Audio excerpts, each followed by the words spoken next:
wabarakatuh. Halo teman-teman calon guru penggerak. Hari ini saya akan membagikan aksi nyata modul 1.4 Budaya Positif. Saya Yoktaviana Yusman, calon guru penggerak Angkatan 11 Kabupaten Agam.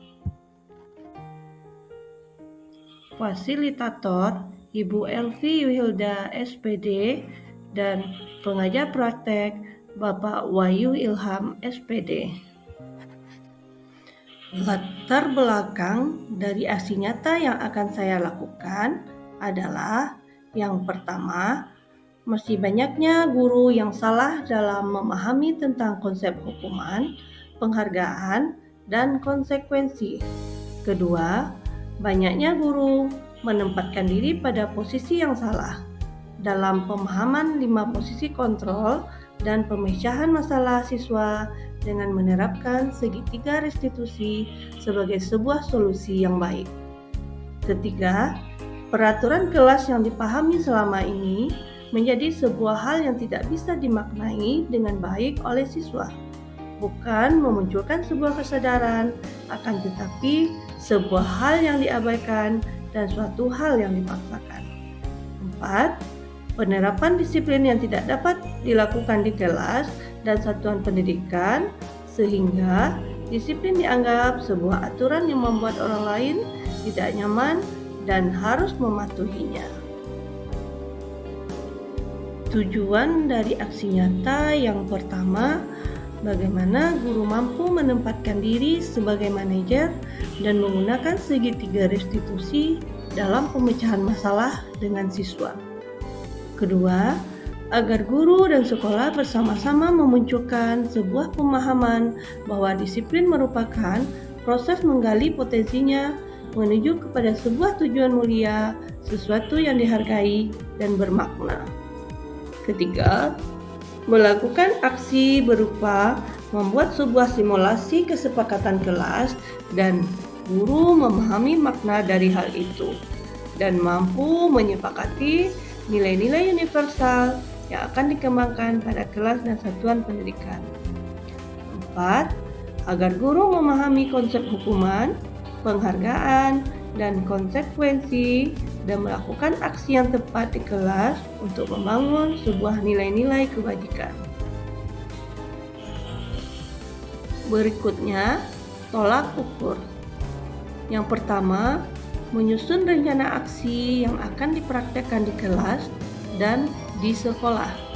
Kedua, peserta melakukan berbagai aktivitas yang sudah dirancang berupa pemaparan materi, aksi, refleksi, dan rencana tindakan yang akan dilakukan. Ketiga, peserta mengikuti kegiatan dengan santai, rileks, memiliki ketertarikan terhadap materi yang disampaikan. Terakhir, terlaksananya penyelesaian masalah murid menggunakan penerapan segitiga restitusi.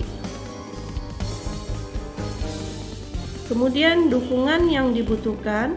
Yang pertama, melakukan koordinasi dengan pihak sekolah, yaitu kepala sekolah dalam menetapkan waktu dan tanggal kegiatan lokakarya.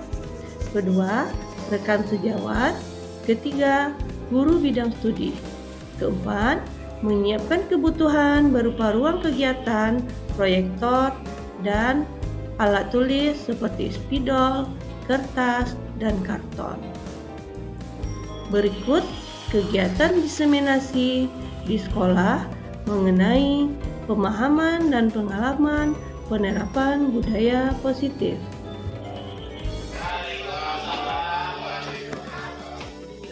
Alhamdulillahirrahmanirrahim. Wassalatu wassalamu ala asrofil anbiya'i wal mursalin wa ala alihi wa ashabihi rasulillahi ajma'in.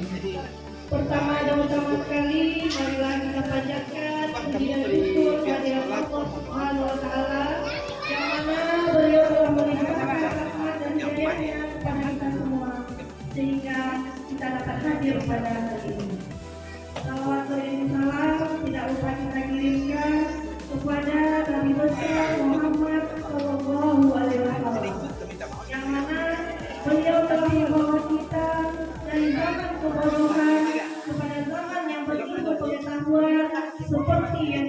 laksanakan pada saat pendalaman ini. Yang terhormat Bapak Kepala Sekolah SD 26 Desa Kecil, yang terhormat Bapak Ibu Majelis Guru SDN 26 Desa Kecil, di sini saya mengucapkan terima kasih banyak kepada Bapak Ibu dan Bapak Kepala Sekolah yang telah meluangkan waktunya kepada saya untuk melakukan diseminasi tentang budaya positif yang akan saya tayangkan pada hari ini. Baiklah Bapak Ibu, di sini saya membutuhkan kerjasama dari Bapak dan Ibu Guru atas tampilan yang akan saya tampilkan pada hari ini. Baiklah Bapak Ibu, di sini budaya positif ini merupakan modul 1.4 yang merupakan aksi nyata. Slide yang akan saya tayangkan, yang mana budaya positifnya di sini pada dasarnya kita tidak dapat memaksa murid untuk berbuat sesuatu jikalau murid tersebut memilih tidak melakukannya. Jadi di sini kita sebagai guru tidak bisa memaksakan kehendak kita terhadap murid kita. Walaupun tampaknya guru sedang mengontrol perilaku murid, hal demikian terjadi karena murid sedang mengizinkan dirinya dikontrol. Jadi saat itu bentuk kontrol guru menjadi kebutuhan dasar yang dipilih murid tersebut. Teori kontrol menyatakan bahwa semua perilaku memiliki tujuan, bahkan terhadap perilaku yang tidak disukai. Nah, di sini ada perubahan paradigma teori kontrol atau ilusi kontrol yang berubah menjadi miskonsepsi. Yang pertama, di sini ilusi guru mengontrol murid. Yang kedua, ilusi bahwa kritik dan membuat orang merasa bersalah dapat menguatkan karakter. Yang ketiga, ilusi bahwa semua perbuatan positif efektif dan bermanfaat. Yang keempat, ilusi bahwa orang dewasa memiliki hak untuk memaksa. Jadi di sini perubahan paradigma ini yang harus kita lakukan perubahannya terhadap murid kita. Berikut perubahan paradigma. Perubahan paradigma yang maksud di sini adalah untuk membangun budaya yang positif, sekolah perlu menyediakan lingkungan yang positif, aman, dan nyaman agar murid-murid mampu berpikir, bertindak, dan mencipta dengan merdeka, mandiri, dan bertanggung jawab. Jadi di sekolah kita ini sangat dibutuhkanlah lingkungan yang sangat mendukung terhadap murid-murid kita. Bagaimana murid kita itu datang ke sekolah ini merasa aman, nyaman, dan mereka merasa senang untuk belajar dengan kita. Jadi di sini kita harus membangun budaya positif yang lebih baik terhadap murid-murid kita tersebut.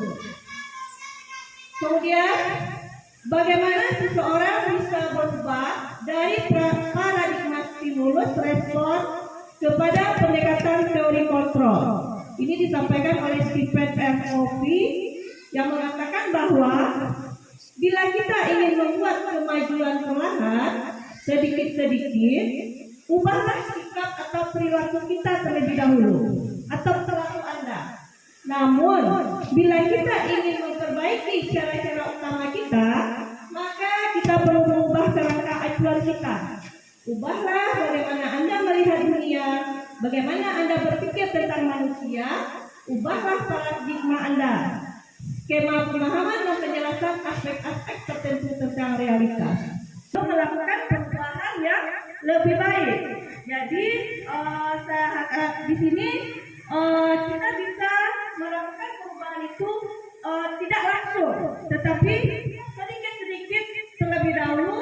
Maka dari itu kita bisa melakukan atau mengajak murid-murid kita untuk melakukan perubahan yang lebih baik dalam pendidikan di sekolah kita ini. Selanjutnya ya Bapak Ibu. Nah, di sini ada stimulus respon. Nah, stimulus respon Pada tabel berikutnya ada teori kontrol. Pada stimulus respon ini, realitanya atau kebutuhan kita itu sama. Kalau dalam teori kontrol, realitasnya atau kebutuhan kita itu berbeda. Kemudian stimulus respon berikutnya yaitu semua orang melihat hal yang sama. Pada teori kontrol, setiap orang memiliki gambaran yang berbeda. Jadi berikutnya lagi ada stimulus respon berikutnya, kita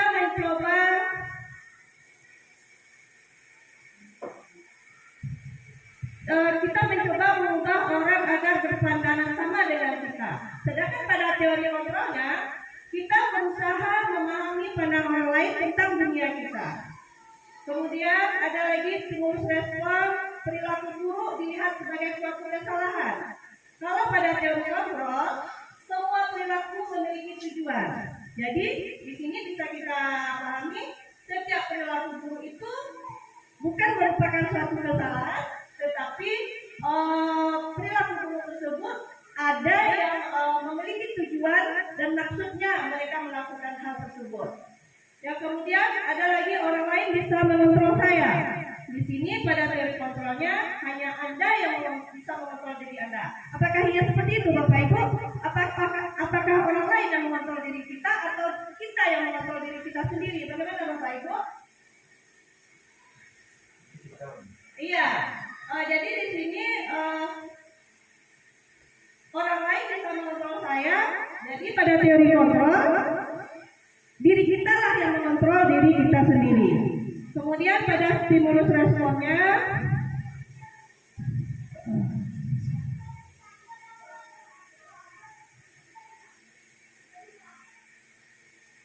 mengontrol orang lain. Anda tidak bisa mengontrol orang lain pada teori kontrol ini. Jadi kita tidak bisa sehendak hati kita untuk mengontrol orang lain karena kita tidak bisa mengendalikan orang lain tersebut. Kemudian ada lagi stimulus respon. Pemaksaan ada pada saat bukan gagal. Di sini kita bisa melakukan kolaborasi dan konsensus menciptakan pilihan-pilihan baru. Kemudian stimulus respon yang berikutnya, model berpikir menang atau kalah. Jadi pada teori kontrol kita di sini dibentuk untuk model berpikir menang-menang. Berarti tidak ada istilah menang kalahnya. Berarti kalau di dalam stimulus respon. Kalau teori kontrolnya di sini adalah model berpikir kita harus bagaimana kita harus maju, bagaimana kita harus menang. Kemudian kita lanjut. Di sini tadi ada pada budaya positif 1.4 yaitu ada budaya disiplin. Ya, di sini maknanya disiplin. Kita akan membahas tentang apa itu yang dikatakan disiplin. Sekarang mari kita membahas tentang konsep disiplin positif yang merupakan unsur utama dalam terwujudnya budaya positif yang kita cita-citakan di sekolah. Jadi banyak sekali cita-cita kita, impian kita terhadap sekolah kita ini untuk kedepannya terhadap murid-murid kita. Nah, konsep dasar disiplin ini ada 3. Yang pertama bisa kita lihat, makna kata disiplin dimaknai menjadi sesuatu yang dilakukan seseorang pada orang lain untuk mendapatkan kepatuhan. Nah, menjadi sesuatu yang dilakukan seseorang pada orang lain untuk mendapatkan kepatuhan. Kemudian yang kedua, apakah disiplin hanya dicapai dengan hukuman? Yang ketiga, lalu apa arti disiplin positif? Nah, di sini dapat kita jelaskan berikutnya. Makna kata disiplin dapat kita artikan di sini. Ketika kita mendengar kata disiplin, apa yang terbayang di benak kita, Bapak Ibu? Apa yang terbayang di benak kita, Bapak Ibu? Iya, bagus Pak. Kata Pak Man, ada disiplin itu adalah peraturan. Peraturan itu yang harus kita harus kita laksanakan. Ya, terima kasih Pak. Jadi kata disiplin di sini yang terbayang adalah peraturan. peraturan. Kemudian, apa yang terlintas di pikiran Anda? Tadi kata Paman tadi peraturan. Nah, kebanyakan orang akan menghubungkan kata disiplin dengan tata tertib, teratur, dan kepatuhan pada peraturan. Berarti ini harus kita laksanakan. Jadi, kata disiplin juga sering dihubungkan dengan hukuman. Padahal kata disiplin itu berbeda dengan hukuman. Karena belajar tentang disiplin positif tidak harus dengan memberi hukuman, justru itu adalah salah satu alternatif terakhir dan perlu tidak digunakan sama sekali. Jadi hukuman ini kalau dapat tidak kita terapkan kepada anak-anak kita. Nah, walaupun itu merupakan sesuatu yang harus mereka kerjakan. Lanjut. Makna kata disiplin dalam budaya kita, makna kata disiplin dimaknai menjadi sesuatu yang dilakukan seseorang pada orang lain untuk mendapatkan kepatuhan. Kita cenderung menghubungkan kata disiplin dengan ketidaknyamanan. Benar itu Pak Ibu? Benar ya? Ya. Jadi di sini menurut Ki Hajar Dewantara, yaitu Bapak Pendidikan Indonesia, di mana beliau mengatakan di mana ada kemerdekaan, disitulah harus ada disiplin yang kuat. Sungguh pun disiplin itu bersifat self-disiplin, yaitu kita sendiri yang mewajibkan kita dengan sekeras-kerasnya. Tetapi itu sama saja, sebab jikalau kita tidak cakap melakukan self-disiplin, wajiblah penguasa lain mendisiplin diri kita. Dan peraturan demikian itulah harus ada di dalam suasana yang merdeka. Jadi di sini maksudnya Bapak Ibu, dari diri kita sendirilah kita harus memulai disiplin tersebut. Tetapi seandainya kalau kita tidak bisa mendisiplinkan diri kita, maka aturanlah yang akan mendisiplinkan diri kita. Lanjut ya Bapak Ibu. Nah, tadi kita lanjutkan lagi tentang disiplin positif. Maka disiplin positif itu bisa kita jelaskan sebuah tindakan yang dilakukan dengan penuh kesadaran dan tanggung jawab sebagai bentuk menghormati diri sendiri dan orang lain di sekitarnya. Akibat seseorang atau peserta didik untuk memahami dan mengontrol setiap perilakunya.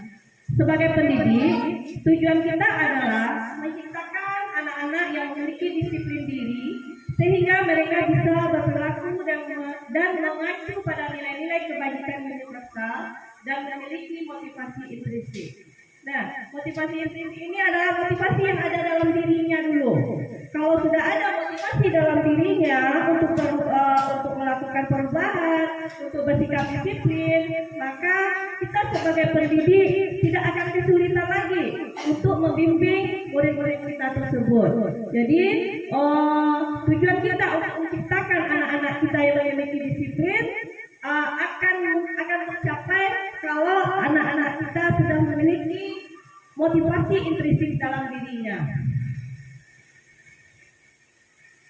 Kemudian kita lanjutkan lagi, di sini ada teori motivasi, hukuman, dan penghargaan.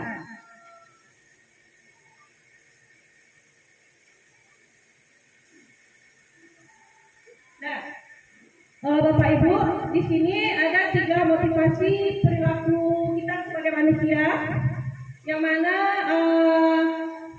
perilaku tersebut yang pertama yaitu untuk menghindari ketidaknyamanan atau hukuman.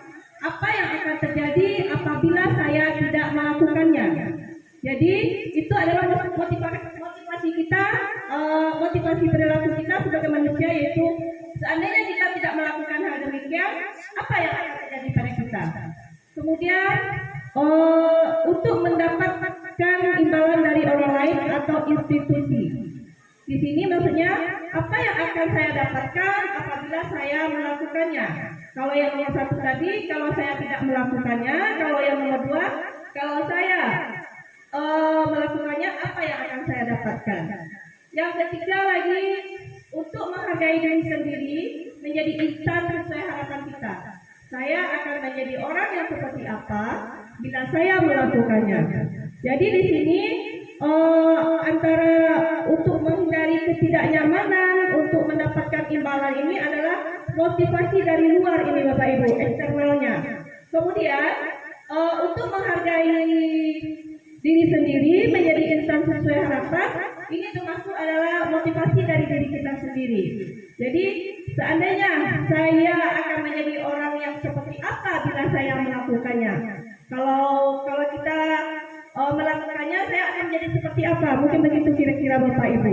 Jadi ini adalah motivasi internal dari tujuan disiplin positif. Ini adalah 3 motivasi perilaku manusia untuk melakukan sesuatu. Apa yang akan terjadi apabila kita melakukannya? Kemudian apa yang akan saya dapatkan apabila saya melakukannya? Kemudian saya akan menjadi orang yang seperti apa apabila saya melakukannya. Jadi di sini ada 3 motivasi perilaku kita sebagai manusia. Jadi lanjut Bapak Ibu. Nah, di sini kita bisa menanyakan pada diri kita, bagaimana cara kita sebagai guru untuk menanamkan disiplin positif kepada murid-murid kita. Nah, bagaimana cara kita sebagai guru untuk menanamkan disiplin positif kepada murid-murid kita? Di sini bisa kita jelaskan. Mungkin Bapak Ibu, disiplin positif ini bisa kita terapkan kepada murid-murid kita kalau seandainya dari dalam diri kita sudah memiliki keinginan atau kemauan untuk melakukan perubahan dalam diri kita. Tetapi kalau diri kita sendiri tidak bisa melakukan perubahan, maka sia-sia saja murid-murid kita akan melakukan perubahan ke arah yang lebih baik, atau belajar lebih baik lagi, atau lebih disiplin lagi terhadap semua yang ada, aturan yang ada di sekolah ini. Jadi mungkin di sini kita sebagai guru lah yang terlebih dahulu untuk melakukan perubahan atau disiplin positif ke arah yang lebih baik terlebih dahulu. Kemudian mengapa tidak peraturan saja? Mengapa harus keyakinan kelas? Nah, mungkin selama ini yang kita dengar hanya peraturan, aturan, atau tata tertib. Tetapi setelah kita mengetahui tentang adanya suatu keyakinan kelas yang harus kita sepakati di sekolah atau di dalam kelas, maka kita harus mengetahui terlebih dahulu mengapa tidak peraturan saja atau mengapa harus keyakinan kelas. Di sini ada tanda tanya ya Bapak Ibu. Mungkin di sini bisa kita lihat nomor 1, mengapa kita memiliki peraturan harus menggunakan helm bila mengendarai kendaraan roda 2. Yang kedua, mengapa kita memiliki peraturan 3M, menggunakan masker, mencuci tangan, dan menjaga jarak 1,5 meter. Yang ketiga, mengapa kita memiliki peraturan harus datang tepat waktu pada saat mengikuti pelatihan. Nah, di sini untuk mendukung motivasi intrinsik kita atau motivasi dalam diri kita kembali ke nilai-nilai atau keyakinan lebih menggerakkan seseorang dibandingkan mengikuti serangkaian peraturan-peraturan. Karena peraturan-peraturan ini hanya akan membuat diri kita takut, apalagi merasa cemas. Jadi di sini untuk mendukung motivasi intrinsik kita ini agar tercapainya suatu aturan, maka kita harus kembali ke nilai-nilai keyakinan kita, sehingga kita lebih menggerakkan seseorang dibandingkan mengikuti serangkaian peraturan-peraturan. Nah, di sini ada hukumannya Bapak Ibu. Mungkin selama ini kita sering melaksanakan atau memberikan hukuman kepada anak-anak kita. Maksudnya di sini hukumannya dalam tanda kutip ya Bapak Ibu. Di sini hukuman ini bisa saja berupa Kalau anak kita datang terlambat, mungkin kita suruh anak kita untuk mengambil sampah atau hal yang lainnya. Jadi di sini hukuman di sini bersifat terencana atau tiba-tiba. Seperti yang tadi saya sampaikan, hukuman tadi bisa saja tiba-tiba. Contoh saja ada anak yang terlambat datang sekolah, jadi kita langsung saja menyuruh anak mengambil sampah dalam bentuk hukuman yang kita berikan. Jadi anak atau murid tidak tahu apa yang akan terjadi dan tidak dilibatkan.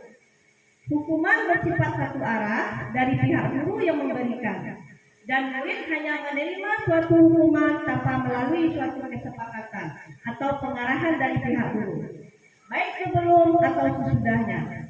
Hukuman yang diberikan bisa berupa fisik maupun psikis. Murid atau anak disakiti oleh suatu perbuatan atau kata-kata. Jadi bentuk hukuman itu ada berupa fisik maupun psikis. Jadi kita sebagai guru di sini diharapkan tidak memberikan hukuman kepada anak kita lagi. Nah, yang berikutnya ada penghargaan. Di sini Alfikon mengemukakan baik penghargaan maupun hukuman adalah cara mengontrol perilaku seseorang yang menghancurkan potensi untuk pembelajaran yang sesungguhnya. Menurut Kon, secara ideal, tindakan belajar itu sendiri adalah penghargaan sesungguhnya. Kon selanjutnya juga mengemukakan beberapa pernyataan dari hasil pengamatannya selama ini tentang tindakan memberikan penghargaan yang nilainya sama dengan menghukum seseorang. Jadi di sini menurutnya sebenarnya memberikan penghargaan itu tidak dianjurkan kepada anak murid kita. Kenapa? Karena kadang anak-anak diberi penghargaan itu dia akan merasa sombong, merasa lebih dari temannya. Jadi sebaiknya penghargaan tersebut tidak diberikan terhadap anak-anak kita.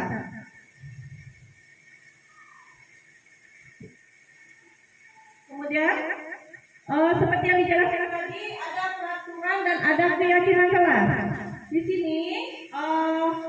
Di sini ada pertanyaan pemantik ya Bapak Ibu. Yang pertama, mengapa keyakinan kelas? Mengapa tidak peraturan kelas saja? Yang kedua, mengapa adanya keyakinan kelas penting untuk terbentuknya sebuah budaya positif? Yang ketiga, bagaimana mewujudkan sebuah keyakinan kelas yang efektif? Nah, di sini Bapak Ibu, dari pertanyaan pemantik ini, mengapa keyakinan kelas, mengapa tidak peraturan kelas saja?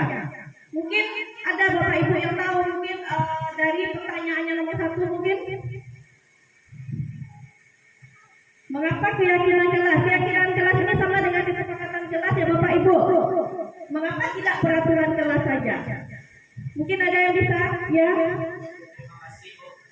Mungkin saya akan mengeluarkan pendapat saya antara keyakinan kelas dengan peraturan kelas. Pada dasarnya kalau peraturan kelas itu hanya dibuat oleh satu guru dan murid mengikuti apa peraturan yang telah dibuat oleh satu. Berbeda dengan keyakinan kelas. Keyakinan kelas ini adalah kesepakatan yang kita buat bersama untuk mencapai suatu aturan. Aturan di sini bertujuan karena siswa menyampaikan apa yang terbaik untuk kelompoknya, maka dia akan menciptakan sendiri peraturan, maka akan disepakati yang disebut dengan kesepakatan kelas. Mungkin berbeda, maka di sini adanya dua arah yang saling berdiskusi atau mengeluarkan pendapat sehingga terciptalah suatu kesepakatan kelas. Terima kasih. Benar apa yang disampaikan oleh Bapak Alfi tadi. Di sini pertanyaannya, mengapa keyakinan kelas atau kesepakatan kelas? Mengapa tidak peraturan kelas saja? Nah, di sini seperti yang disampaikan Bapak Alfi, kalau peraturan kelas itu merupakan suatu aturan yang harus kita laksanakan di dalam kelas.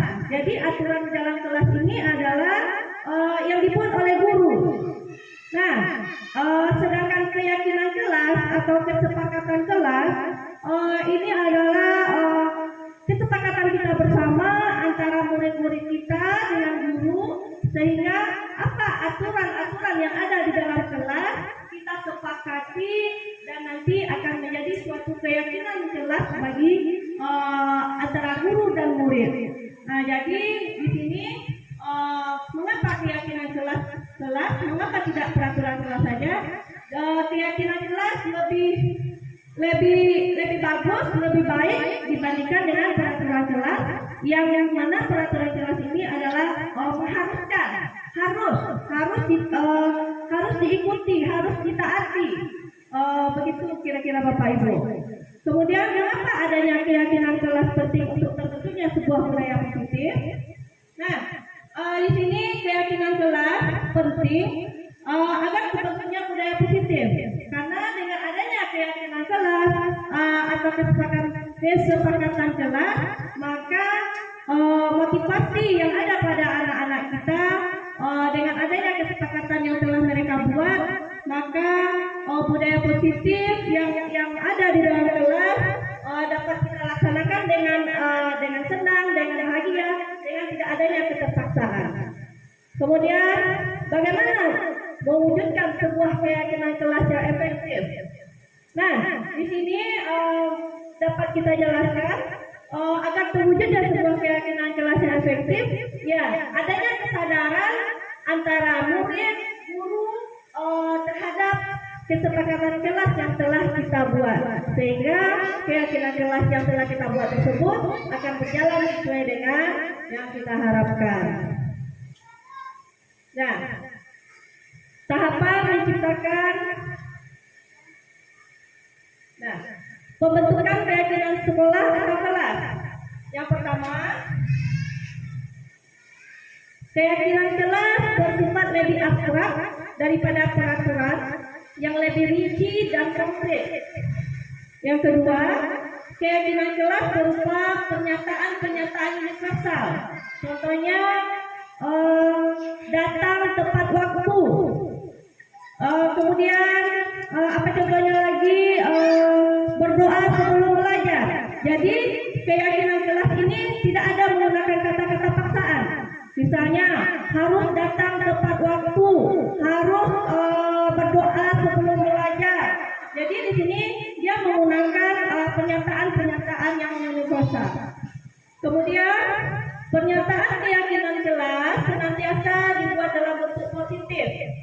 Seperti yang dijelaskan tadi, dalam bentuk positif, mengajak, tidak adanya paksaan.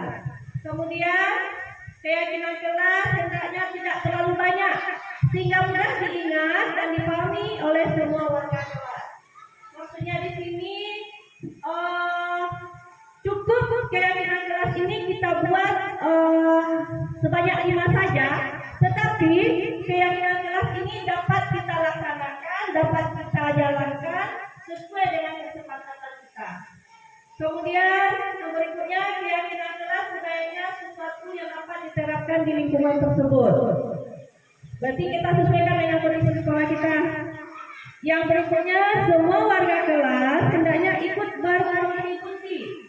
berpartisipasi dalam pembuatan keyakinan kelas lewat kegiatan curah pendapat. Mungkin ini sudah banyak sudah kita laksanakan di sekolah kita setiap kelas dalam pembuatan keyakinan kelas ini, sehingga semua murid mengeluarkan pendapatnya, mengeluarkan idenya untuk membuat keyakinan kelas yang akan disepakati di kelasnya masing-masing. Kemudian pembentukan keyakinan sekolah atau kelas yang lain bersedia meninjau kembali keyakinan kelas dari waktu ke waktu. Jadi keyakinan kelas ini tidak hanya keyakinan, keyakinan kelas ini tidak di kelas saja, tetapi keyakinan sekolah juga bisa kita buat sesuai dengan kesepakatan yang akan kita lakukan. Lanjut. Di sini berikutnya yaitu ada kebutuhan dasar kita sebagai manusia dan dunia berkualitas. Nah, di sini kita lanjutkan tentang kebutuhan dasar manusia lagi ya Bapak Ibu. Di sini seluruh tindakan manusia memiliki tujuan tertentu. Jadi kita ini memiliki tujuan, misalnya saja kita sebagai pendidik pasti kita memiliki tujuan terhadap peserta didik kita. Harapan kita terhadap peserta didik kita yaitu bagaimana peserta didik kita tersebut bisa menjadi peserta didik yang diharapkan untuk dirinya sendiri dulu, untuk bangsa, agama dan negaranya. Jadi di sini semua yang kita lakukan adalah usaha terbaik kita untuk mendapatkan apa yang kita inginkan. Ketika kita mendapatkan apa yang kita inginkan, sebetulnya saat itu kita sedang memenuhi satu atau lebih dari satu kebutuhan dasar kita. Jadi di sini kebutuhan dasar kita ini ada 5 ya Bapak Ibu. Yang pertama penguasaan, yang kedua kasih sayang, yang pertama bertahan hidup, yang kedua penguasaan, yang ketiga kasih sayang yang merasa diterima, yang keempat adanya kesenangan, itu kebutuhan kita yang keempat, yang kelima kebebasan. Kebebasan ini dalam artinya tidak hidup bebas ya Bapak Ibu. Jadi kita bebas ini maksudnya adanya rasa aman, nyaman, kemudian tidak ada paksaan terhadap orang lain.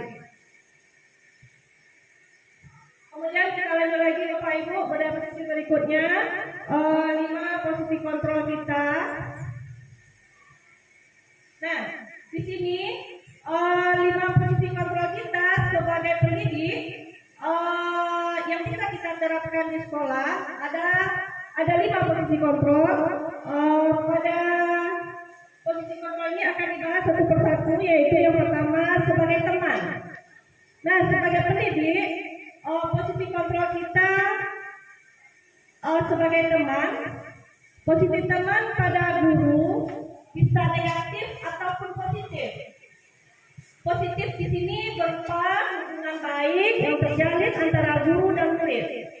Guru di posisi teman menggunakan hubungan baik dan humor untuk mempengaruhi seseorang, dan mereka akan berkata, nah ini kalau kita posisi kita sebagai teman, ayo bantulah demi Bapak ya, ayo ingat tidak bantuan Bapak selama ini, ya sudah kali ini tidak apa-apa, nanti Ibu bantu bereskan. Nah, ini adalah yang dikatakan tadi, posisi teman pada guru bisa negatif ataupun positif. Nah, di sini bisa kita lihat kalau yang negatifnya mungkin Bapak Ibu,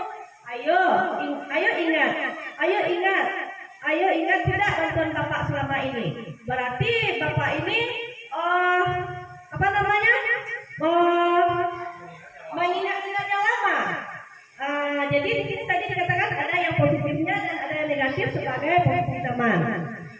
Kemudian hal negatif dari posisi teman adalah bila suatu saat guru tersebut tidak membantu, maka murid akan kecewa dan berkata, saya pikir Bapak Ibu teman saya.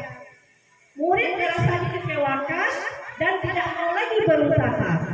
Hal lain yang mungkin timbul adalah murid hanya akan bertindak untuk guru tertentu dan tidak untuk guru lain. Murid akan tergantung pada guru tersebut. Mungkin di sekolah kita mungkin ada anak yang seperti itu, menganggap guru ini adalah temannya, sehingga kalau guru tersebut pernah membantunya, maka guru tersebut mungkin tidak bisa membantu lagi karena ada hal lain, maka murid tersebut akan kecewa. Jadi di sini posisi 5 posisi kontrol kita sebagai pendidik, di sini sebagai teman. Jadi ada sisi positif dan negatifnya. Kemudian posisi kontrol yang berikutnya yaitu sebagai pemantau. Di sini memantau berarti mengawasi. Otomatis kalau namanya memantau, kita di sini mengawasi ya Bapak Ibu. Pada saat kita mengawasi, kita bertanggung jawab atas perilaku orang-orang yang kita awasi. Posisi pemantau berdasarkan pada peraturan dan konsekuensi. dengan menggunakan sanksi atau konsekuensi, kita dapat memisahkan hubungan pribadi dengan murid. Sebagai seseorang yang menjalankan posisi pemantau, kemudian bentuk pertanyaan yang diajukan seorang pemantau ini bisa seperti ini ya Bapak Ibu. Peraturan apa? Apa yang telah kamu lakukan? Sanksi atau konsekuensinya apa? Jadi di sini posisi kontrol pemantau ini kita juga kita mengawasi setiap yang dilakukan oleh seseorang. Seorang pemantau sangat mengandalkan penghitungan, catatan, data yang dapat digunakan sebagai bukti atas perilaku seseorang. Posisi ini akan menggunakan stiker, slip, catatan, daftar, dan cek. Jadi baru yang kita jelaskan tentang posisi kontrol. Yang kemudian lagi posisi kontrol berikutnya yaitu sebagai manajer. Nah, di sini posisi kontrol kita sebagai manajer atau posisi di mana guru berbuat sesuatu bersama dengan murid, mempersilahkan murid mempertanggungjawabkan perilakunya, mendukung murid agar dapat menemukan solusi atas permasalahannya sendiri. Seorang manajer telah memiliki keterampilan di posisi teman ataupun pemantau. Dengan demikian, bisa jadi di waktu-waktu tertentu kepada kedua posisi tersebut bila diperlukan. Nah, di sini kita sebagai guru atau sebagai kepala sekolah, posisi manajer ini adalah posisi yang sangat dibutuhkan. Di sini kita bisa mengajak murid kita untuk mempertanggungjawabkan kesalahan yang telah mereka lakukan. Jadi murid diajak menganalisis kebutuhan dirinya maupun kebutuhan orang lain. Nanti ada saya tayangkan sebuah video waktu saya melakukan segitiga restitusi bersama murid. Di sini bisa kita lihat nanti videonya Bapak Ibu. Di sini penekanan bukan pada kemampuan membuat konsekuensi, namun di sini kita berkolaborasi dengan murid kita. Berkolaborasi maksudnya di sini kita akan mencari solusi dari suatu permasalahan yang dihadapi oleh anak tersebut. Nah, di sini seorang manajer akan berkata, contohnya pertanyaan yang diberikan oleh seorang manajer itu adalah apa yang kita yakini. Kemudian apa yang kita yakini ini kembali kepada keyakinan kita setelah kita sepakati ya Bapak Ibu. Apakah kamu meyakininya? Jika kamu meyakininya, apakah kamu bersedia memperbaikinya? Jika kamu memperbaiki ini, hal ini menunjukkan apa tentang dirimu? Apa rencana kamu untuk memperbaiki hal ini? Jadi kata-kata yang dikeluarkan oleh seorang guru terhadap muridnya yang mengalami masalah adalah kalimat yang mengajak, yang memberikan kesempatan kepada muridnya untuk untuk mencari solusi dari permasalahan yang dihadapinya. Itu adalah posisi kontrol manajer. Kemudian lanjut, di sini ada posisi kontrol manajernya itu sebagai penghukum. Mungkin kita semua di sini sering pada posisi ini mungkin ya Bapak Ibu, mungkin hanya tidak dalam bentuk fisik, tapi dalam bentuk psikisnya. Di sini seorang penghukum bisa menggunakan hukuman fisik maupun verbal. Orang yang menjalankan posisi penghukum senantiasa mengatakan bahwa sekolah memerlukan atau sistem yang dapat lebih menekankan murid lebih dalam lagi.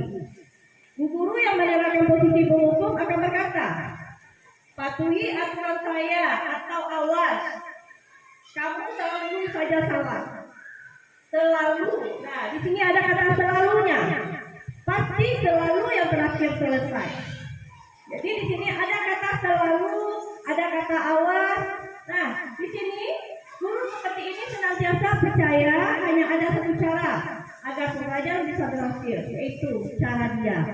Jadi di sini kalau kita sebagai guru, sebagai pendidik, posisi kontrol hukum ini dapat tidak kita laksanakan ya Bapak Ibu, tidak kita terapkan. Karena di sini sangat merugikan anak didik kita, baik itu hukuman berupa fisik maupun verbal. Kalau hukuman fisik ya seperti kita memukulnya atau mencubitnya, apalagi kalau verbal, mungkin lebih pedih kata-kata lagi yang didengar oleh anak-anak. Kamu ini bodoh sekali. Jadi itu adalah suatu posisi kontrol yang tidak perlu kita gunakan kepada murid kita. Kemudian posisi kontrol berikutnya yaitu pembuat merasa bersalah. Pada posisi ini biasanya guru akan bersuara lebih lembut. Pembuat rasa bersalah akan menggunakan keheningan yang membuat orang lain merasa tidak nyaman, bersalah, atau rendah diri. Kata-kata yang keluar dengan lembut akan seperti ini ya Bapak Ibu. Ibu sangat kecewa sekali dengan kamu. Berapa kali Bapak Asun beritahu kamu ya? Gimana coba kalau orang tua kamu tahu kamu berbuat begini? Jadi di posisi ini murid akan memiliki penilaian yang buruk tentang diri mereka. Murid merasa tidak berharga dan telah mengecewakan orang yang disayanginya. Jadi di sini pembuat merasa bersalah ini benar kata-kata yang memang lembut yang disampaikan oleh guru, apalagi dengan adanya rasa dengan mimik yang menyedihkan guru menyampaikan kepada anak yang bermasalah. Jadi anak tersebut merasa di posisi ini memiliki penilaian dirinya yang buruk terhadap dirinya sendiri. Jadi mereka merasa tidak berharga di mata orang lain dan mereka akan dan merasa mengecewakan orang yang telah disayangnya, yaitu orang tuanya atau gurunya. Jadi ini adalah 5 posisi kontrol yang kita Bapak Ibu lihat. Yang pertama mulai dari yang pertama tadi penghukum. Yang pertama tadi pemantau, teman. Yang kedua pemantau. Yang ketiga manajer. Yang keempat penghukum. Yang kelima pembuat merasa bersalah. Jadi inilah 5 posisi kontrol kita sebagai guru yang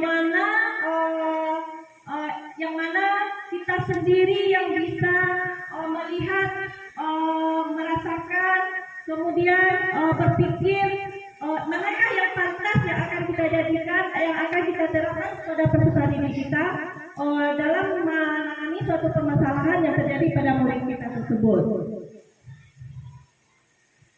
Kemudian akhir dari 5 posisi kontrol seorang guru adalah pencapaian posisi manajer, seperti yang disampaikan tadi, di mana di posisi inilah murid dapat menjadi pribadi yang mandiri, merdeka, dan bertanggung jawab atas segala perilaku dan sikapnya, yang pada akhirnya dapat menciptakan lingkungan yang positif, nyaman, dan aman.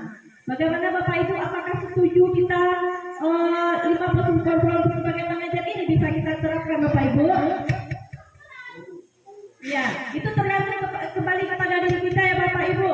Tergantung kita bagaimana cara kita mengarahkan murid kita, membimbing murid kita dalam proses belajar mengajar atau dalam menyelesaikan masalah yang terjadi pada murid kita. Kemudian yang berikutnya yaitu segitiga restitusi. Biasanya segitiga restitusi ini saya hanya mendengar saja ya Bapak Ibu. Apa itu segitiga restitusi? Karena selama ini mungkin di sekolah kita ini sudah ada 2 orang calon guru penggerak. Mungkin selama ini kita hanya mendengar, saya pun cuma hanya mendengar ya Bapak Ibu apa yang disampaikan oleh Bapak hebat yang 2 orang itu ya Bapak Ibu, yaitu Pak Alfi dan Pak Abi. Jadi di sini saya ingin mengetahui lebih jauh lagi apa itu yang dikatakan segitiga restitusi. Dan bisa kita lihat ya Bapak Ibu, di sini segitiga restitusi ini merupakan salah satu cara memperbaiki diri untuk mewujudkan disiplin diri. Segitiga restitusi adalah proses menciptakan kondisi bagi murid untuk memperbaiki kesalahannya sehingga karakter lebih kuat ketika kembali pada kelompoknya. Segitiga restitusi akan menghasilkan murid yang mandiri dan bertanggung jawab. Nah, seperti yang dijelaskan tadi, di sini kita menciptakan kondisi murid kita untuk memperbaiki kesalahannya.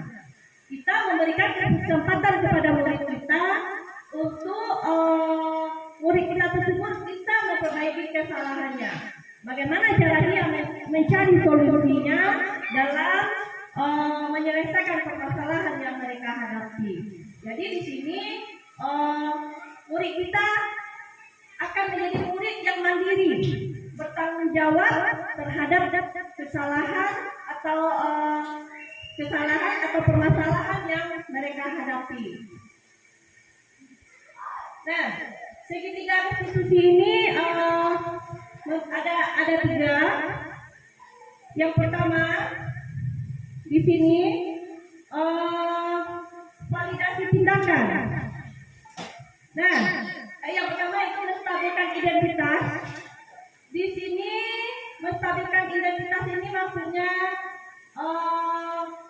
kita di sini pasti pernah melakukan kesalahan. Nah, jadi di sini kita sebagai guru kita harus menanyakan terlebih dahulu kepada anak kita kenapa berbuat yang demikian, kenapa anak ibu bisa seperti itu. Nah, menstabilkan identitas ini setiap orang pasti pernah melakukan kesalahan. Kamu bukan satu-satunya yang pernah melakukan ini. Jadi di sini kita memberikan kepada anak kita, memberikan kesempatan kepada murid kita bahwasanya berbuat seperti itu biasa. Kalaupun ibu melakukan hal yang demikian, mungkin ibu juga akan melakukan seperti itu. Jadi di sini kita tidak boleh mencap anak tersebut. Kemudian adanya validasi tindakan yang salah. Kamu tentu punya alasan mengapa melakukan itu. Adakah cara yang lebih efektif untuk mendapatkan apa yang kamu butuhkan? Kemudian yang ketiganya itu menanyakan keyakinan. Keyakinan jelas apa yang telah kita sepakati sehingga anak-anak itu melanggar atau tidak menyepakati keyakinan jelas yang telah dibuat. Kemudian di sini segitiga restitusi menanyakan keyakinan berikutnya dijelaskan pada menanyakan keyakinan kamu ingin menjadi orang seperti apa. Jadi di sini kita tidak boleh langsung marah kepada anak. Kita tidak boleh langsung menghukum anak, tetapi kita harus melakukan menstabilkan identitasnya terlebih dahulu. Kita validasi tindakan yang salah yang telah diperbuatnya dan kemudian menanyakan keyakinan yang telah kita sepakati di kelas. Nah, ini merupakan contoh segitiga restitusi pada kasus yang telah saya lakukan pada kasus satu ini. Segitiga restitusi ini merupakan permasalahan yang terjadi kepada anak kita yaitu Winda, yang mana di sini saya telah melakukan atau menjalankan langkah-langkah segitiga restitusi yang pertama yaitu menstabilkan identitas tadi, kemudian memvalidasi tindakan, dan kemudian menanyakan keyakinan kelas. Nah, di sini anak kita mau bercerita dari awal sampai akhir tentang permasalahan yang terjadi. Di sini anak kita ini adalah Winda, yang mana anak ini merupakan anak yang pintar, tetapi Winda ini sering datang terlambat. Jadi di sini permasalahannya adalah Winda sering datang terlambat sehingga dia sering tertinggal pelajaran. Nah, silakan Bapak Ibu bisa ditonton tentang segitiga restitusi pada kasus satu ini.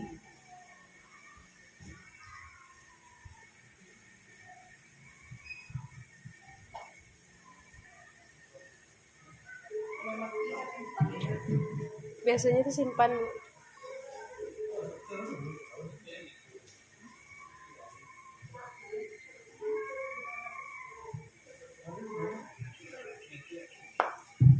Jangan lupa pakai.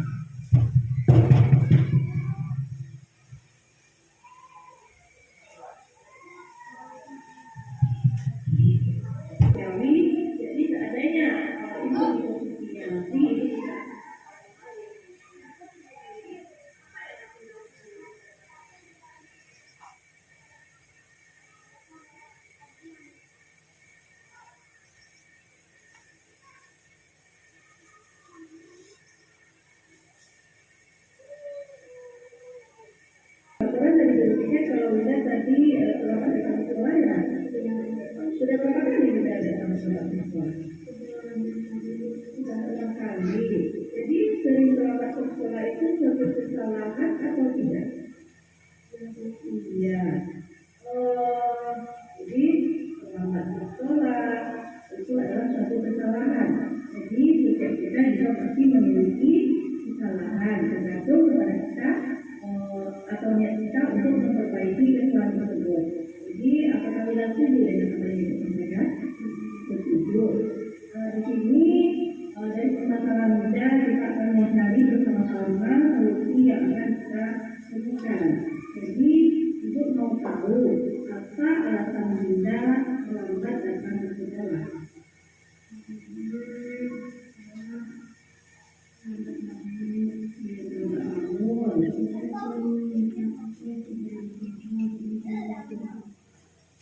Iya, jadi karena enakan main HP, jadinya bisa terlambat bangun tidur ya, jadi terlambat ke sekolah.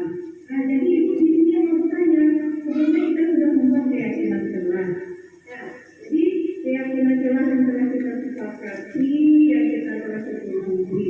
Jadi kalau kita terlambat datang ke sekolah seperti ini, apakah sudah sesuai dengan keyakinan celah yang kita buat? Tidak. Jadi benar-benar keyakinan celah seperti apa yang benar-benar lambat? Ya, disiplin. Jadi benar-benar disiplin itu penting tidak bagi kita?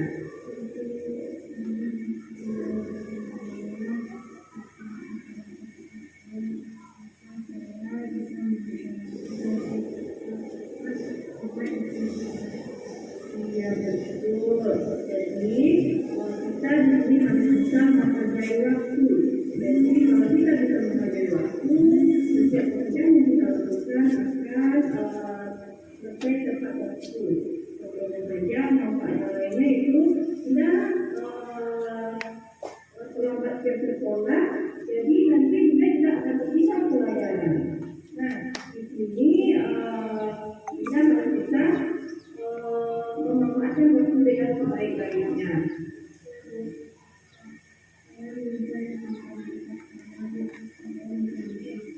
Ya, jadi Linda, sikap yang sangat baik sudah mudah ditunjukkan dengan cara meminta maaf. Nah, di sini menurut Linda apa yang akan Linda lakukan agar Linda tidak terlambat lagi dari sekolah?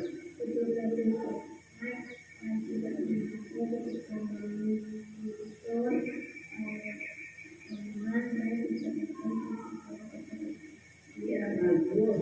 Jadi Linda di sini sudah bisa mencarikan solusinya tentang permasalahan Linda yang datang terlambat ke sekolah. Jadi ibu mengucapkan terima kasih kepada Linda karena Linda sudah mau berbagi sama ibu tentang permasalahan yang Linda hadapi. Di sini Linda akan melakukan kerjasama dengan orang tua Linda agar Linda tidak terlambat lagi datang ke sekolah dan tidak tertinggal pelajaran. Jadi sekarang Linda boleh masuk kelas dan mengucapkan terima kasih ya Nak ya.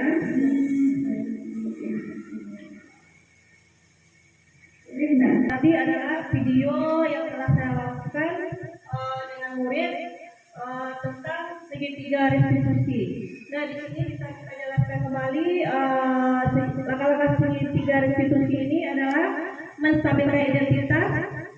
Dari video tersebut kita bisa melihat langkah-langkah yang telah saya lakukan. Yang pertama, mengubah identitas gagal menjadi identitas sukses yang terlihat dari pernyataan. Di sini tadi saya ada menjelaskan berbuat salah itu tidak apa-apa. Jadi kita mengatakan kepada anak kita kalau salah itu tidak apa-apa karena suatu kesalahan itu adalah manusiawi dan kalau kita sebagai manusia ini tidak ada yang sempurna. Nah, jadi di sini kita sebagai guru juga harus mengatakan kepada anak, saya ibu juga pernah melakukan hal yang demikian. Itu adalah hal yang biasa atau hal yang manusiawi bagi kita. Jadi di sini kita bisa membimbing anak kita dalam menyelesaikan permasalahan ini. Di sini Bapak Ibu tertarik mencari siapa yang salah, tapi Bapak Ibu ingin mencari solusi dari permasalahan ini. Jadi itu adalah yang disebut dengan menstabilkan identitas.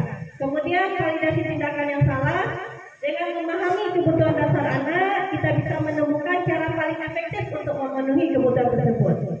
Padahal kamu bisa melakukan hal yang lebih buruk dari ini ya. Kemudian kamu pasti punya alasan mengapa kamu datang terlambat. Jadi di sini kita memvalidasi tindakan yang salah tersebut terhadap anak kita. Kemudian kamu boleh mempertahankan sikap itu, tapi kamu harus menambah sikap yang baru. Jadi di sini kita tidak boleh langsung memarahi anak tersebut. Kita harus menemukan cara efektif untuk memenuhi kebutuhan tersebut. Kemudian ada lagi menanyakan keyakinan. Di sini kita menanyakan keyakinan terhadap anak tersebut. Menghubungkan keyakinan anak dengan keyakinan sekolah atau keyakinan kelas. Nah, tadi sudah dijelaskan keyakinan kelas apa yang telah dilanggar. Tadi anak langsung menjawab, itu Bu datang terlambat katanya. Jadi di sini kita sebagai guru di sini harus membimbing anak, harus mengayomi anak, harus menuntun anak kita, bukan langsung kita memarah-marahi anak kenapa anak tersebut berbuat demikian. Jadi di sini dapat kita simpulkan ya Bapak Ibu, dengan menerapkan segitiga restitusi yang ada di sekolah atau di kelas, semua permasalahan, maksudnya di sini segitiga restitusi di kelas dalam menyelesaikan permasalahan sedang dihadapi peserta didik, maka akan menghasilkan peserta didik yang mandiri dan bertanggung jawab. Jika budaya positif telah menjadi pembiasaan secara konsisten dan berkelanjutan bagi seluruh warga sekolah, maka visi sekolah akan tercapai dan semua warga sekolah merasa nyaman, gembira, dan diberi cinta kasih di sekolah. Jadi dalam penerapan program disiplin positif atau budaya positif ini, hendaknya kita sebagai guru mempunyai standar kepribadian profesional dan sosial yang baik, di mana kita perlu dapat merefleksi diri kita dalam posisi kontrol saat ini. Nah, posisi kontrol yang seperti apa yang bisa kita terapkan?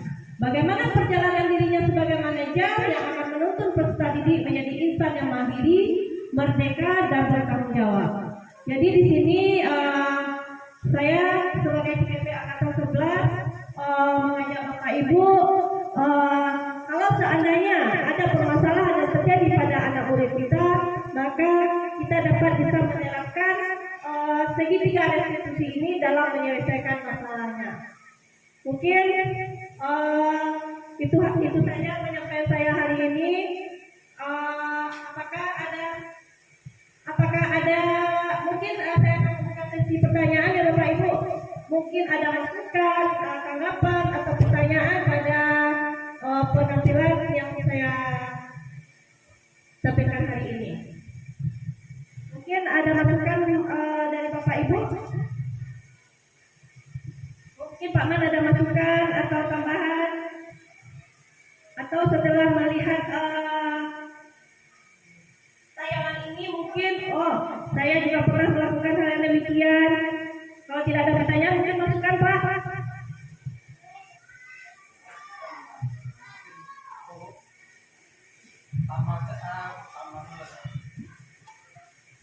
Terima kasih Bu.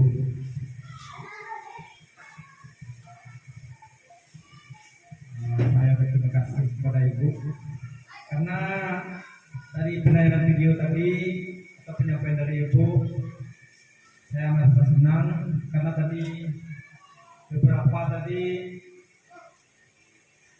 yang telah saya lihat di sini,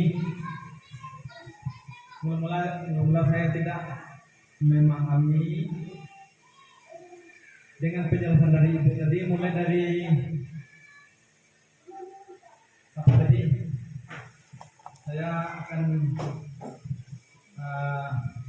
senang mungkin dari tadi saya mencermati atau melihat dari pertamanya dengan penanya-penanya itu tadi, saya senang sudah mengingatkan atau ya lebih agak memahami sedikit demi sedikit tentang penyampaian mengenai apa itu? Nah ya, tentang disiplin saja mungkin tapi ada tapi. Ya, terima kasih banyak Pak. Mungkin untuk Bapak ya, dengan adanya tampilan tadi, mungkin saya pribadi mungkin ya Pak ya, mulai memahami setelah saya membuat atau membaca tentang permasalahan yang terjadi pada murid kita, sehingga kita bisa menyelesaikannya dengan menggunakan segitiga restitusi ini ya Pak ya. Jadi selama ini kita tidak tahu bagaimana cara kita menyelesaikan permasalahan. Mungkin kita langsung saja memarahi anak mungkin ya Pak, tanpa kita menanyakan terlebih dahulu atau menstabilkan identitas anak tersebut. Kita validasi tindakan dan keyakinan kelas apa yang telah mereka langgar. Mungkin seperti itu ya Pak. Mungkin masih ada Bapak Ibu? Kalau mungkin masih ada Bapak Ibu? Kalau tidak ada, mungkin saya cukupkan saja sampai di sini.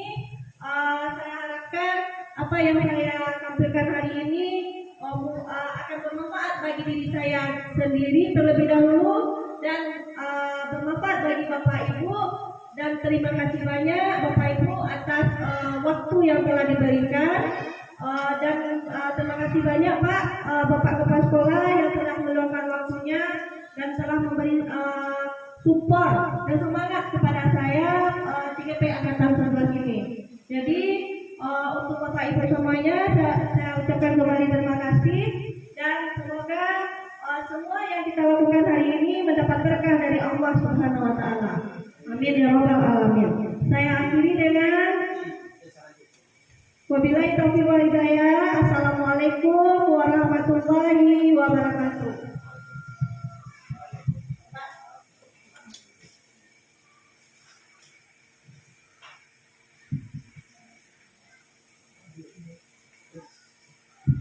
Terima kasih Bu Evi. Atas penyampaian tadi, saya tidak ada kepala sekolah untuk ini. Apa yang disampaikan oleh Bu Evi tadi sangat besar manfaatnya bagi kita semua. Saya mengajak guru sekalian, jika ada suatu tindakan atau perbuatan siswa kita yang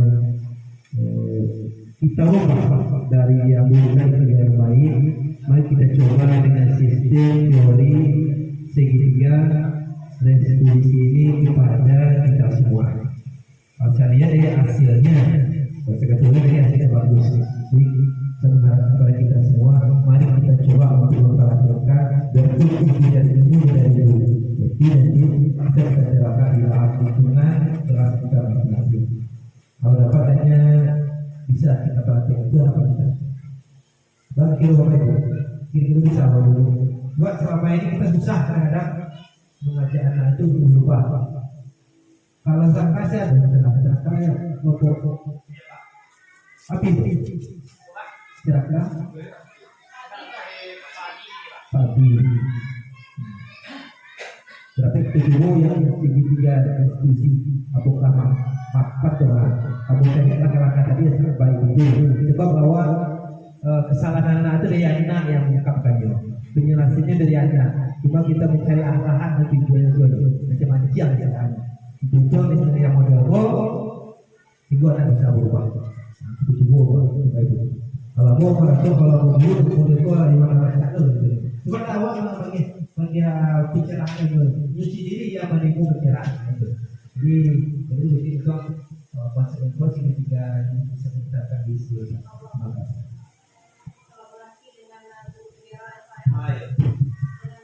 Kalau ada yang mau di tayangan, ada aja.